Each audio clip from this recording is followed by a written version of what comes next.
You are listening to 389 Country Internet Radio. At Interstate Welding and Steel Supply, we strive for excellence in all of our products and services. From medical, food, and industrial gases, including propane, to steel, aluminum, and other metal materials, we have everything you need for your business or personal needs. Visit one of our 2 showrooms for welding equipment, truck and trailer supplies, power tools, and so much more. Our professional sales team will help you find exactly what you need. Call our Marble location at 888-613-8284 or our Blue Ridge store at 706-900-1000. Plus, you can always visit us online at interstatewelding.com. The Yellow Jackets know a good game plan is the key to success. That also applies to Graves Directional Drilling. Graves Directional Drilling's planning for your project includes site evaluation, project development, design development, site logistics, safety programs, quality control, and materials. So whether you need trenching or directional drilling done on your site, you can be confident in Graves Directional Drilling's plan for your victory. Give Stephen a call at 706-897-0374. This is The Morning Buzz. Good morning, Buzzers. Your buddy Trav on the radio. Thanks so much for tuning in to The Morning Buzz here on a Monday morning. That seems a little loud. Let's change that. There we go. We'll see how that does. Hope you guys had a great weekend. My weekend, well, it was tolerable. We'll talk about it a little more here in just a minute or so. But, look, it could have been a whole lot worse, right? People have a whole lot worse things to worry about than college football. On today's show, over the course of the next 3 hours, we're going to take a look at political chaos, chaotic news from around the world, your Bozo Criminal news of the day, the crazy news story of the day, and just looking at the old show prep here, you can expect strawberries, lottery winners, and urination. It's going to be a wild ride. Go ahead and buckle up, because I don't know how this is going to go, and neither do you. Let's just be honest. Oh, but, no matter how it's going to go, we can't do anything until we officially start your day. And for that, we rely on our old buddy Doug. Doug, are you awake on a Monday morning?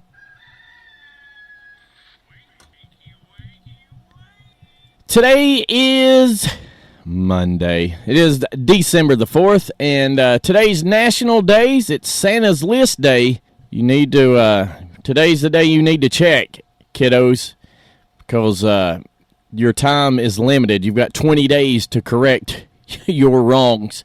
So I suggest you have mom and dad find out which side you're on. It's also Cabernet Franc Day for you wine connoisseurs. It's International Cheetah Day. That's the animal cheetah, not a cheater. Sometimes the southern language can be confusing. It's also Wildlife Conservation Day. I don't know why the cheater gets its own day. National Sock Day and National Dice Day. Will you celebrate National Sock Day? My son's probably celebrating twice because he refuses to wear matching socks. On this day in history, let's see, what have we got here? 1949, Jeff Bridges was born, the American actor.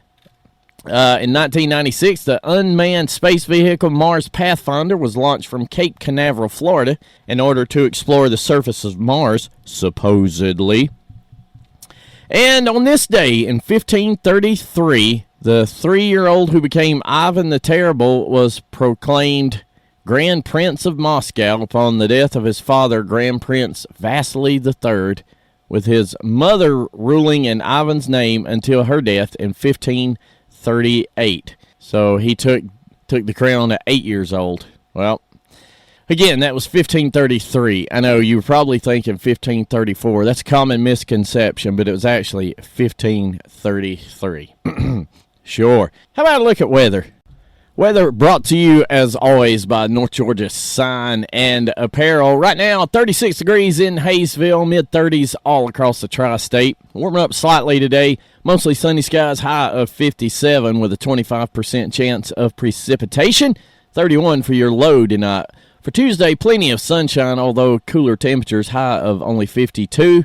34 for your low, and taking a peek at Wednesday, looking like partly sunny skies, high of 46 with a low of 23, 25% chance of precipitation. I'm just scrolling on down to see if I see any snow. I don't see any, but things change, right? And that's a look at your North Georgia sign and apparel weather. Don't forget, you can always find the latest weather at 389country.com under the old weather tab there. It's amazing how that works, right? And that begins the show this hour. Anyway, it begins this hour. This hour brought to you by Rusty Wallace Chevrolet, who also bring you this week's Player of the Week, who is Landon Hughes. Landon Hughes led the charge in Hayesville's blowout win over Blue Ridge Early College. The senior had a team-high 14 points in the Yellow Jackets' 80-30 victory. So congratulations, Landon. You are this week's Rusty Wallace Chevrolet Player of the Week. Welcome back, Buzzers. Your buddy Trav here on a Monday, and you know who joins us every Monday morning. It's Mark Chestnut to remind you it sure is Monday. Thanks for listening to 389 Country. Mark Chestnut, it sure is Monday. Time now for the 411 for the 389. U.S. Supreme Court will hear oral arguments today on the legality of a wide-ranging settlement at the center of the country's decades-long opioid crisis. The latest in the legal saga of OxyContin maker Purdue Pharma. The case raises two questions. Who can challenge bankruptcy plans? And when should bankruptcy be used to settle mass tort suits? Okay. Going to the world of sports now. The 2023 college football playoff was unveiled yesterday with number 1 Michigan taking on number 4 Alabama in the Rose Bowl on New Year's Day, followed by number 2 Washington facing off against number 3 Texas in the Sugar Bowl. All 4 teams won their respective conference championships over the weekend. Florida State went undefeated, won their conference championship, and they are on the outside looking in, and so is the team that was ranked number 1 the majority of the season, 2-time defending national champs. Lost by 3. Thank you, referees, the Georgia Bulldogs. Those two teams will face off in the Left Out Bowl on December the 30th. It's actually the Orange Bowl, but it's the Left Out Bowl, if you ask me. And in other news, Venezuelans went to the polls yesterday to decide whether to annex Guyana's oil-rich region of Essequibo yesterday in a non-binding referendum, the latest move in nearly 2-century territorial dispute. Results were still being tabulated as of late yesterday evening. And that is a look at the 411 for the 389. Now back to the music with Cody Jinks. Dan and Shay with you on a Monday morning. Hope your Monday morning is going decent. My wife, her Monday morning got off to a crazy start. The dog went out to do doggy things and decided it was going to do other things at the road, so the wife was in hot pursuit. Someone may have hit the ground, but everybody's okay, other than just what a way to start your day. But I'm glad she's okay. And her and the dog. Oh, so hopefully, if your day started like that, hopefully I can make it a little bit better, because I know that at some point today, whether you're headed to the office, to the job site, to the store, heck, maybe a school somewhere, you are going to find yourself in the presence of those who make it abundantly clear that they need to be educated on the things of this world. And when that moment happens, dear friends, I want you to look them dead in the eye and say, "Losers, I bet I'm smarter than you, and I can prove it." And then hit them with this as I hit the microphone. Did you know in the 16th century, Turkish women could initiate divorce if their husbands didn't provide enough coffee? It's true. It's true. I think the same's true today. This would be unheard of today. I don't know. But coffee was an integral part of Turkish society back then. It was introduced into the country in the 15th century, and by the 16th century, they had mastered the art of coffee. Coffee became so popular, it seems, that it became grounds for divorce. See what I did there? No one knows why exactly this actually came into law, but the fact remains that it was. Then after you have left them wowed, nay, slack-jawed with your superior knowledge, I want you to hit them with your 1-2 punch. Look at them again and say, "Not only am I smarter than you losers, I'm funnier too," and drop this on them. A police officer sees a man driving around with a pickup truck full of penguins. He pulls the guy over and says, "You can't drive around with penguins in this town. Take them to the zoo immediately." The guy says, "Okay," and drives away. The next day, the officer sees the guy still driving around with the truck full of penguins, and they're all wearing sunglasses. He pulls the guy over and demands, "I thought I told you to take these penguins to the zoo yesterday." The guy replies, "I did. Today, I'm taking them to the beach." By request from a Seminoles fan, here's John Anderson. And I hit the mic again. It's time now to take a look at sports. Sports brought to you, as always, by the Clay County Recreation Center. And we go college basketball. Saturday, Young Harris College, both teams, men and women, traveled to Mars Hill for a doubleheader.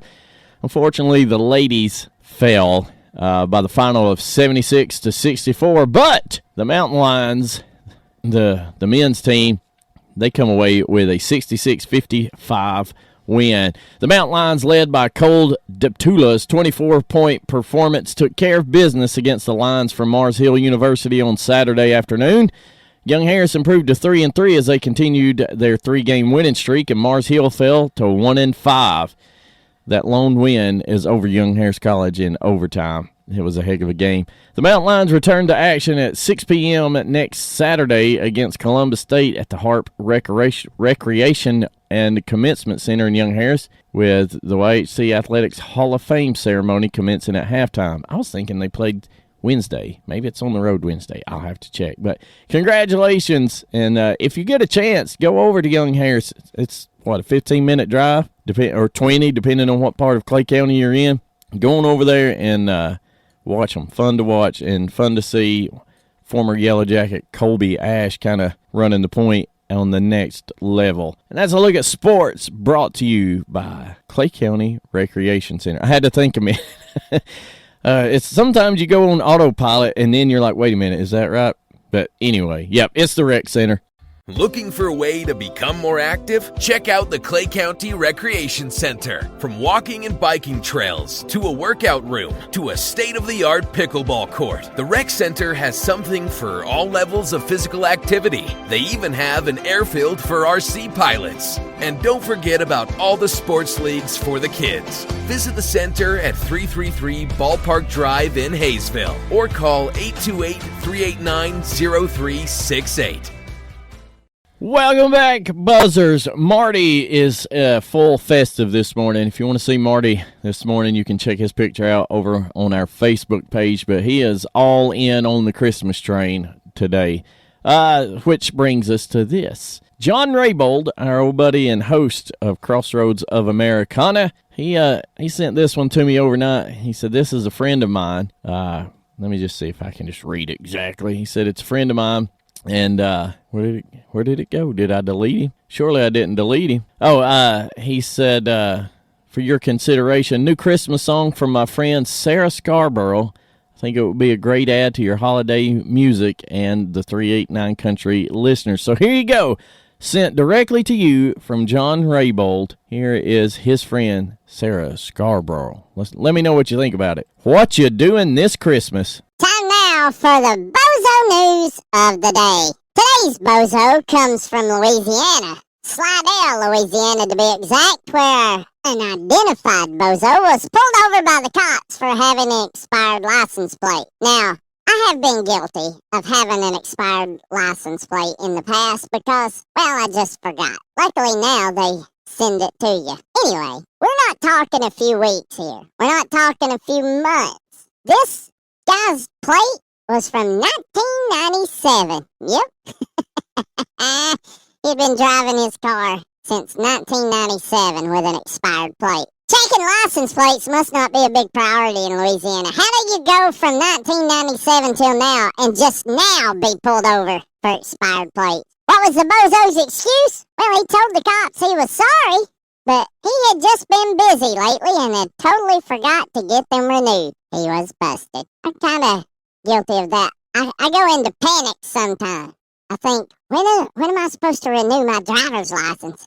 What if it's been a year ago? I've been driving with no license. Then you think, well, if I go to get them renewed now, they're going to bust me for driving without a license. I guess I could take a walk through the countryside or maybe even go dancing in the country. And that is your Bozo News of the day. The Chief, Eric Church, get me back my hometown. Well, we were talking about Christmas and being in the festive mood. Maybe you did a little Christmas shopping this weekend. I saw you out there. For some reason, I was out there too.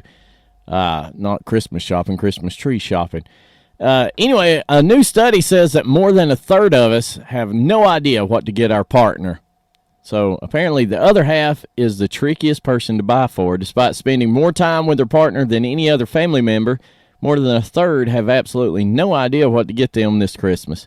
A typical adult will spend almost 3 hours trying to figure out the perfect gift for their significant other. Now, that is weird because like the study says, you're the closest with your significant other, or you're supposed to be, then, you're closer with them than anybody else. So I'm one of these. I have no idea what to get my significant other. I feel like, a gift card's a little too impersonal.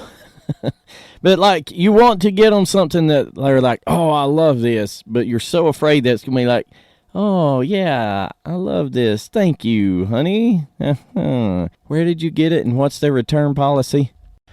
Nitty Gritty Dirt Band, Fishing in the Dark. Let's take a look at this day in country music. Back in 1944, Eddie Arnold held his first recording session at the WSM radio studios in Nashville, where he recorded his first hit, Each Minute Seems a Million Years. Not familiar with that one.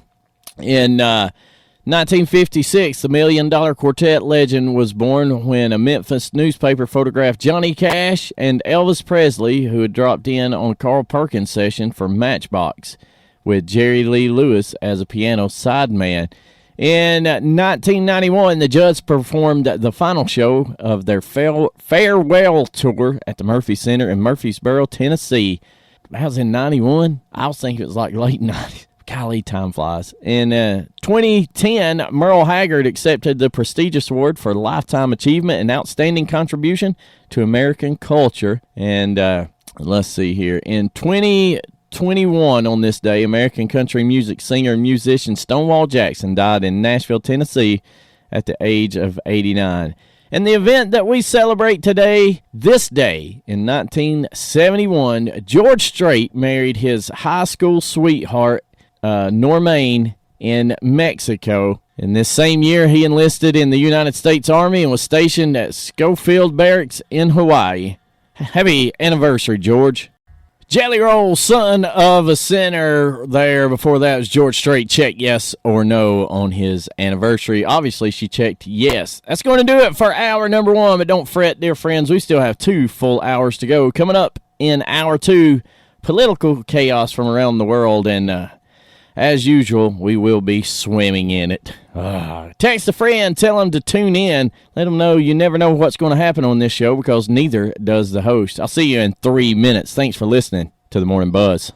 Welcome back, Buzzers. Your buddy Trav here on a Monday morning. Hope all is well with you. Hope you had a great weekend, and hope Monday's not hurting too bad. Hopefully I'm helping with that. Coming up in this hour, we're going to take a look at political chaos from around the world. Let me just peruse the old show prep here and maybe give you a little rundown as what to expect. Well, turns out we may have been lied to about the jab. I'll tell you all about that. Also, we think of people in the Pentagon keeping us safe. Well, it's not always true. I'll tell you about that. And somebody that was in the news is headed back to jail. Yep, all that and more this hour. But as we do every day in hour 2, we begin with 389 Country Gospel Spotlight. And today, it's the old hymn Farther Along from Daly and Vincent.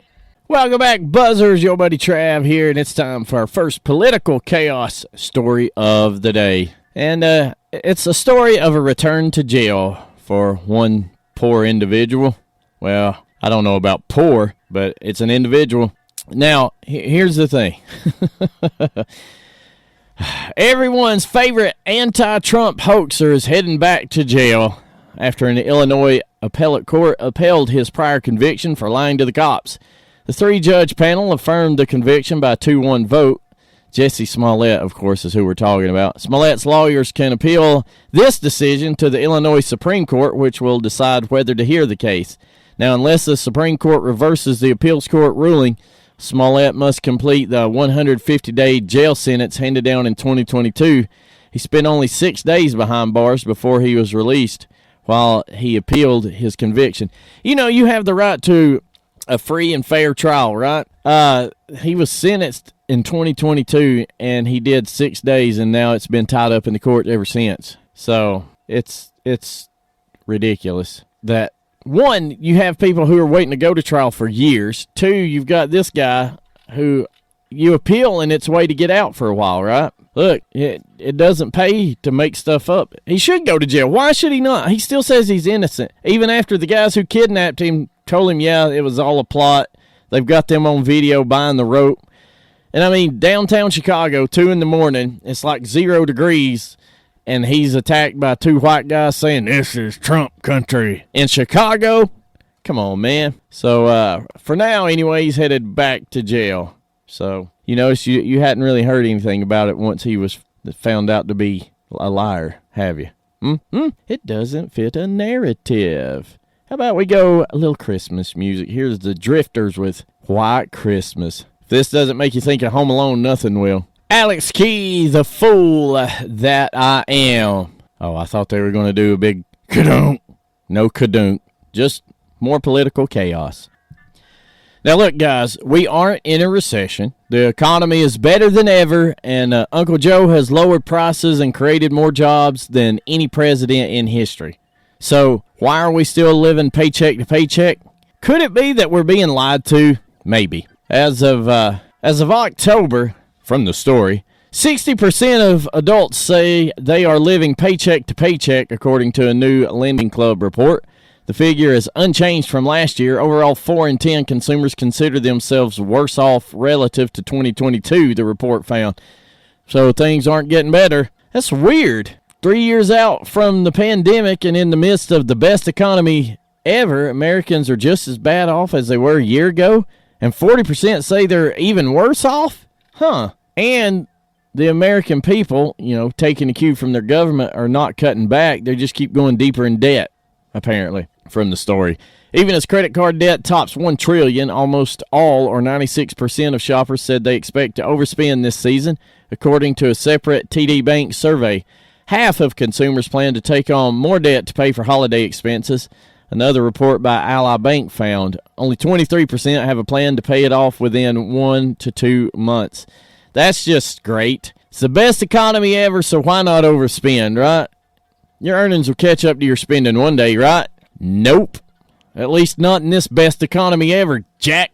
It's working. Listen, don't overspend. Don't overspend. I promise you, your friends and family would rather you not be in debt than you go out and buy them some elaborate gift. Go get them a box of candy canes. They'll understand. We all know how things are right now.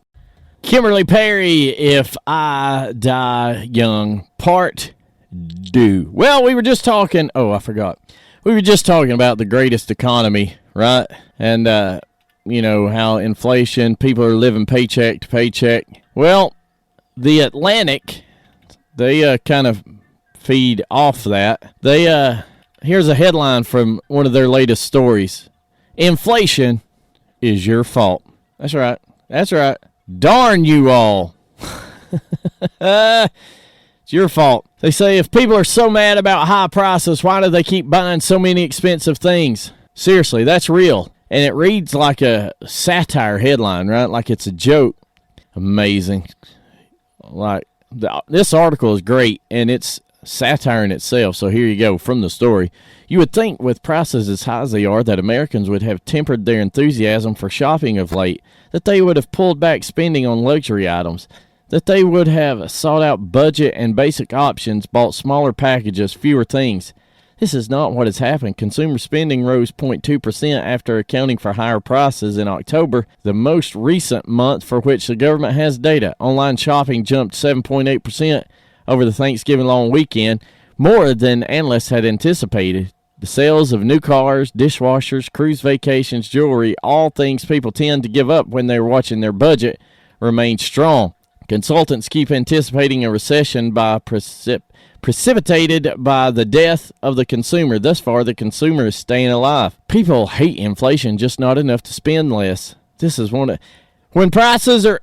Let's kill this. Let me say this directly into the microphone. When prices are higher, people are going to spend more money. So if you don't like the high prices, it's your fault. Quit paying it, which technically is true, and they're technically correct about cruises and stuff, but what it's not taking into account is it's just throwing everybody in together, right? Now, some people are still doing fine. They can afford to go on cruises and stuff, and they're getting lumped in with the people, that 60% we were talking about, that are living paycheck to paycheck. So it makes it seem like everybody is better off than what we're hearing or what we're being told. Not really, not when you lump in those who are still doing well with those who are not. And that, my friend, is the problem with that little story. Here's Jake Owen, Barefoot, Blue Jean Night. Inflation keeps going up. We're all going to be barefoot. Welcome back, Buzzers. Your buddy Trav on the radio with yet another political chaos story for you. Now, this one, it's a win, I think. A Vermont Christian school is suing after being banned from sporting tournaments because they refused to let a male play against their girls' team. How dare they? How dare they? Earlier this year, Mid-Vermont Christian School Eagles voluntarily forfeited their girls' basketball playoff game in a protest against their opponents who were allowing a male to compete on the girls' team. Unsurprisingly, the raging ideologues, the ideologues, but I think it's ideal goons. The ideologues who make these decisions decided to punish the school for its transgression. Now, when you forfeit a game, the loss is supposed to be the punishment. But anyway, they were being prohibited from participating in future tournaments, the sports governing association in the state said. Now, the school is not taking this line down to their credit. They are suing state officials after they were banned from all athletic and academic events for refusing to allow their girls' team to compete against a transgender player. The Christian pre-K through 12 school says they were irreparably harmed by being denied participation and losing out on playing competitive sports as well as academic competitions. Their lawsuit, filed by Alliance Defending Freedom, reads. So, every time the ADF files a lawsuit like this, it feels like the cavalry riding in to save everyone in the last minute, right? It's great. Here's what the ADF says. The state is entitled to its own views, but it is not entitled, nor is it constitutional, to force private religious schools across the state to follow that orthodoxy as a condition to participating in Vermont's tuitioning, programming, and the state's athletic association. Now, look, you never really know how all these things are going to play out, but my money's on the school in this one. I think they will get the win, because how can you... Oh, you're not going to play again? Well, until you play against a boy, you can't do anything. Y'all, yeah, insanity. It's just insanity. But this is what happens when no one's in charge. And you just... I talked about it last week. When you take these little steps and you say, well, it's just this. Well, it's just that. Well, it's just this. And before you know it, you're 100 miles away from where you planned on being. Well, quit doing it's just, right? All right, back to the music now. Here's Miranda Lambert. Maybe this is true. Maybe it will all come out in the wash. Tim McGraw there with Hey Whiskey. Before that, Miranda Lambert, It All Comes Out in the Wash. Well, Texas is going after Pfizer. Texas Attorney General has sued Pfizer for misrepresenting COVID-19 vaccine efficacy and conspiring to censor public discourse. From the story, Texas Attorney General Ken Paxton has sued Pfizer, Inc. for unlawfully misrepresenting the effectiveness of the company's COVID-19 vaccine and attempting to censor public discussion of the product. Pfizer engaged in false, deceptive, and misleading acts and practices by making unsupported claims regarding the company's COVID-19 vaccine in violation of the Texas Deceptive Trade Practices Act. The Attorney General claims that Pfizer's widespread representation that its vaccine possessed 95% efficacy against infection was highly misleading. This comes as no surprise to those of us, that who've been on top of this for quite a while now. And think about this. In history, have you ever not been allowed to talk about the side effects of a vaccine, of any kind of medication? I mean, any other medication is legally obligated to list the side effects, right? And they have, like, you see the Clorox commercials, kills 99.9% of germs. they're not allowed to say 100%. And I'm not saying that Pfizer was saying that the jab was 100% effective, but it was definitely a misrepresentation, the percentage they were using. So we'll see where this goes. Now, if you want to get into the technical weeds of the lawsuit, here's one of its central claims here. The 95% metric, there you go, represented a calculation of the so-called relative risk reduction for vaccinated individuals in Pfizer's initial 2-month clinical trial results. FDA publications indicate relative risk reduction is a misleading statistic that unduly influences consumer choice. So basically, the AG is saying here the shot failed to live up to the company's representation. False advertising, more or less. And this isn't just, false advertising. You're buying an air freshener for your home and it doesn't last as long as they say it. This is false advertising, and this product may kill me. At the very least, it may not do what it's supposed to do, what you're telling me it will do. So we'll see where this goes. If the Attorney General wins this, expect more suits like this to follow, and maybe even from individuals, not only states. So we will see, and with that, I say, hello, I'm Travis Dockery. The Man in Black, Johnny Cash, Folsom Prison Blues. Some of these big cities are just like third world countries. You can call me a hick from the sticks all you want to, but I've got more decency than this. What am I talking about? Well, public urination is literally eroding Baltimore's historic buildings. Now, I don't think you could come up with a better metaphor for the fall of civilization. Now, when you think of a big city, it's easy to get caught up, in the mass shootings, the looting, the corruption, the drugs, the homelessness, all that. But don't forget about public urination. So, in addition to being a public health hazard, it turns out that historical buildings weren't exactly made to be constantly peed on, y'all. Baltimore is currently facing a crisis that its historical buildings are slowly being eroded away by public urination. Oh, boy. Construction pre-1945 tended to use soft brick and mortar, which is susceptible to water erosion, and a steady stream of acidic urine is only exacerbating the problem. Here's a quote from a local business owner, Muhammad Kabir. We'll go with that. He said it doesn't even matter what time of day it is. Every day at night, he operates a convenience store at the corner of North Howard and Clay Streets, a narrow alley with few cars and little foot traffic. He's only been working at his location for the past 6 months, where, in an attempt to ward off the stench, he's developed a daily routine of disinfecting and scrubbing the building's bricks, which have started to crack and crumble. So what happens when this erosion gets too bad? Well, the building falls. Right, soft brick and mortar. But now, you can't expect Baltimore, to beef up law enforcement and enforce, public urination or vagrancy laws. How dare you? That would mean, that would just be mean. That would mean you're being mean to these people. And these progressive cities, being mean is the worst sin you can have. Again, call me a hick from the sticks all you want, but you won't catch me downtown on the square urinating on the building. It's, the saying has always been the concrete jungle. That's really what it is. These people have turned into just tribal people, right? I think the tribes in Amazon have enough decency not to walk around and pee on buildings, especially in the middle of the day. I wouldn't live in a big city unless I owned the whole place. Here's Andy Griggs. Carrie Underwood, 2 black Cadillacs, and that's the way we end hour number 2. But don't you fret, dear friends. Hour 3 still on the way with plenty of chaotic news from around the world, including our crazy news story of the day. Don't you go anywhere. I'll be back in 3 minutes.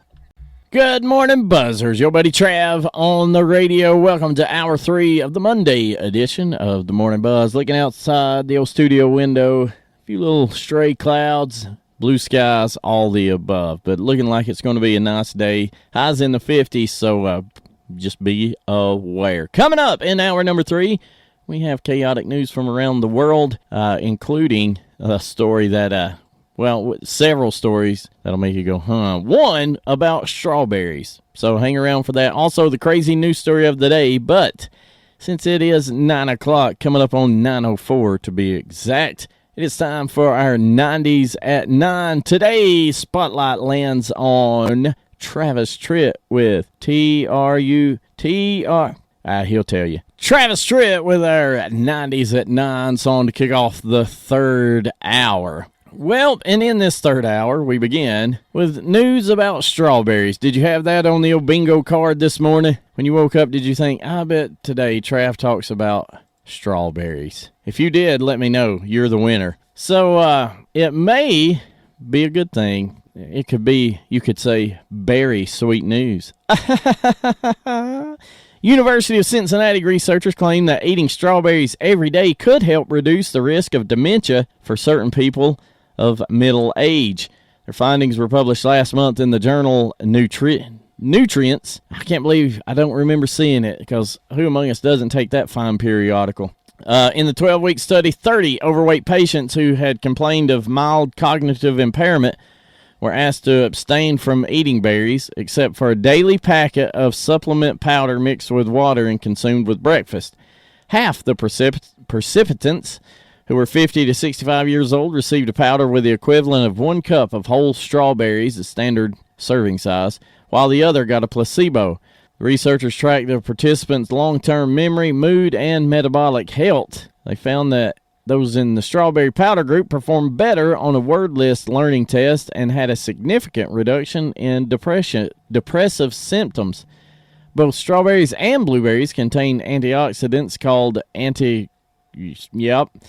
which have been implicated in a variety of berry health benefits, such as metabolic and cognitive enhancement, said Robert Kerkorian, professor at the UC College of Medicine's Department of Psychiatry and Behavioral Neuroscience. Maybe I need some strawberries this morning. So, some good news there. Start eating you a cup of strawberries every day, or the equivalent like they did with this powder, and do word searches and keep the old brain active. So, good news. I love strawberries. I love kiwi even more. When I was a kid, I wouldn't eat kiwi because it looked weird to me. But if you've never had kiwi, you need to. If you like strawberries, to me, it's like a strawberry on steroids. So, there you go. Hit up the produce section the next time you're out and about. Just check out this headline. You ready? California woman arrested after she was spotted driving around in a stolen car with a handwritten license plate. Now, in our Bozo news of the day, we talked about a guy who he'd been driving on an expired tag since 1997. This woman, she would, it's a stolen car. There's no plate. So she took matters into her own hands. A woman was arrested in Northern California last week after she was seen driving a silver Kia Rio that had been reported stolen. Suspect, 38-year-old Angel Bolton, had gotten creative with the stolen vehicle, drawing a DIY license plate that she had resourcefully made out of printer paper and duct tape to the back of the car. Now, obviously, she didn't want to leave the real license plate on the car. That would be dumb, right? But unfortunately for her, this was almost just as dumb. The police didn't fall for her forgery. Not to mention she Sharpied in, y'all, let's kill this, on her homemade, we need that, on her homemade license plate that she made to fool the cops, she Sharpied in an expired registration date.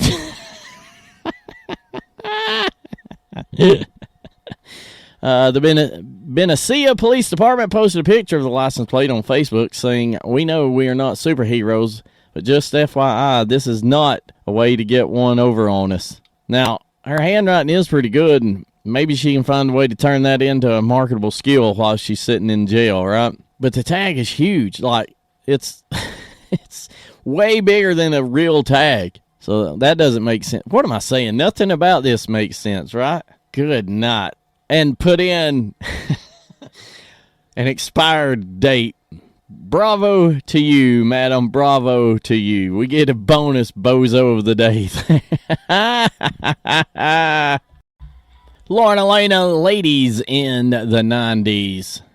Well, look, I'm not sure what a cosmic ray is, but apparently a powerful one just landed in Utah from the story. On May 27, 2021, the University of Utah's telescope array experiment detected the second highest extreme energy cosmic ray at a 2.4 times 1020 eV. Y'all know. The energy of this single subatomic particle is equivalent to dropping a brick on your toe from waist height. Now, when you hear something like this, you may not understand it, and the brick thing may be just completely confusing, but at least grasp that this is pretty important. From the story, cosmic rays are echoes of violent celestial events that have stripped matter to its subatomic structures and hurled it through the universe at nearly the speed of light, the university said. Essentially, cosmic rays are charged particles with a wide range of energies consisting of positive protons, negative electrons, or entire atomic nuclei that travel through space and rain down onto Earth nearly constantly. Now, I realize that doesn't really answer any of our burning questions about these things, and I'm not sure we can fully grasp what this thing is. But we can still appreciate that something significant is happening here. So, from the story, it turns out that the university's telescope array has been detecting these high-energy cosmic ray events for decades, starting in 1991, when it discovered a particle that had more energy than was theoretically possible for cosmic rays traveling to Earth from other galaxies.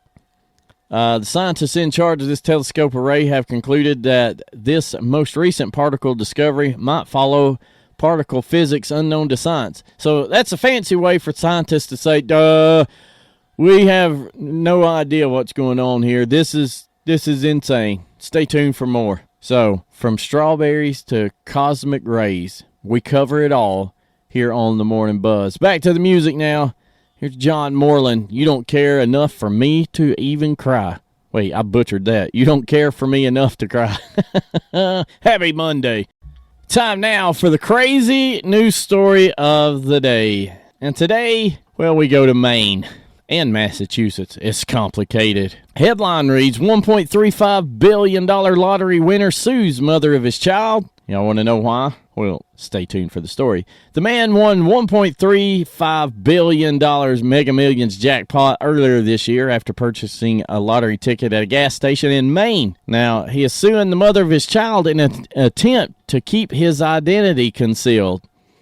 So he sued his child's mother in U.S. District Court in Portland with a complaint that she violated a non-disclosure agreement by directly or indirectly disclosing protected subject matter about his winnings. Court papers state that the defendant in the case disclosed the information to the winner's father and stepmother. Both the winner and the defendant in the case are identified only by pseudonyms. Court filings state that the winner lives in Maine and the defendant lives in Massachusetts. The defendant has until December 6th to respond to the lawsuit. Now, records did not list an attorney for the defendant in the case. The winner's attorney, Gregory Brown of Knoxville, Tennessee, told the Portland Press-Herald that neither he nor his client would discuss the lawsuit. The complaint states that the winner and the defendant entered into a non-disclosure agreement shortly after the purchase of the winning ticket. Lawsuits state that the winner is seeking an injunction from a judge and at least $100,000 in damages. Now, there's a lot to this. The whole thing's crazy. Why would he not? Obviously, there's something there between his dad and his stepmom. He didn't want them to know, right? And so he would just won $1.35 billion, and now he's suing his baby mama for $100,000. Now, I don't know about you, but obviously they're not together. They're in different states, and it's not referred to as his wife or his girlfriend or anything like that. It's his baby mama. So I'm assuming he's paying child support. So how about we just say, hey, that $100,000 count towards child support. I'm not saying that, if she violated an agreement, then whatever, but seems a little, everything just seems crazy about this one, doesn't it? Rascal Flatts with a Jingle Bell Rock there. Well, how about some good news? I'm all about some good news. And here we go. 10 months and 1 day after a newborn was found abandoned in the Florida woods, the baby girl has been adopted. The parents, who have chosen not to release their names, did share a family picture of their adoption day to give an update on what started as a very tragic story in Mulberry, Florida earlier this year, but has been transformed into a happy ending for both this precious baby girl and her obviously elated new parents. So the baby was found in the very early hours of the morning of January 28th, just a few hours old, and left abandoned in the cold. Thankfully, a nearby resident heard her cries, and she was quickly found. At the time she was found, Polk County Sheriff Grady Judd called the baby girl Grace, saying it was by the grace of God that we found the abandoned baby girl when we did, before exposure to the cold or any animals caused her any harm. She was left in an extremely vulnerable condition, but she's a strong little girl, and it looks like she's doing great. Now, the birth mother was never located, but despite the baby's difficult beginnings, she's now healthy, happy, and very loved. So the new family has a lot to be thankful for this Christmas season. They celebrate a miracle baby of their own for the first Christmas. So feel good story for you there. And with that, we go back to back with Christmas songs. How about that? This one was just released. It's Ann Wilson with Josh Turner, The Manger. Tanya Tucker, it's a little too late. Well, it's not too late to share yet another heartwarming story with you. This is just a good one, all right? The New York Knicks center Mitchell Robinson took in his old high school coach after his wife died, and hearing the coach tell the story is pretty touching. He says, "My wife passed away in September, and Mitchell, when my wife was in the hospital, Mitchell came each day to visit her and came very close to myself and my wife.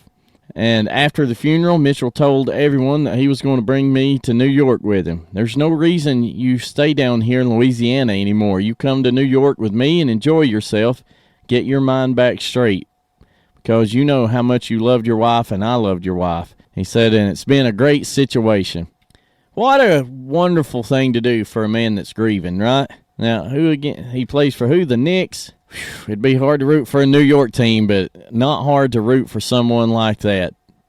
Listen, if you don't think that high school sports affect athletes long-term, positive and negative, here's proof. So kudos to this fella for stepping up and taking care of his coach and giving his coach time to grieve and heal and not have to worry about anything else. Stand up move there. Back to the music. Here's Megan Maroney, The Girl in the Mirror. Thanks for listening to the Morning Buzz. We're about to put this pony back in the barn.